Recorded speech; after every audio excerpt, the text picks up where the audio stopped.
unaweza kupitia magumu yote katika dunia hii, lakini kuna kitu katika mila na desturi za Waafrika, unapohoa wala kuolewa, unaweza kukosa pesa, unaweza kukosa kitu kingine, lakini kukaa muda mrefu haujazaa huwa inasumbua watu sana.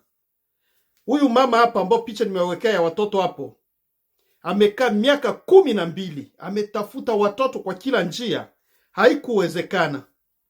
Lakini baada ya miaka 12 kuenea, alikuja kupata ujauzito, na ujauzito huo ulikuwa wa maajabu wa ndugu zangu. Amejifungua watoto 5 kwa mkupuo.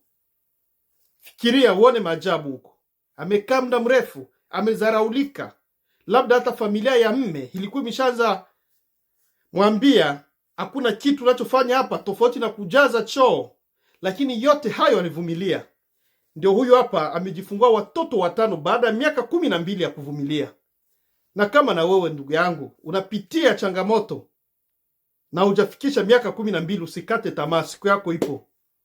Like video hii na ugawa na watu wengine, wale wote ambao wanapitia changamoto hizi wajue kwamba siku yao ipo. Asante sana.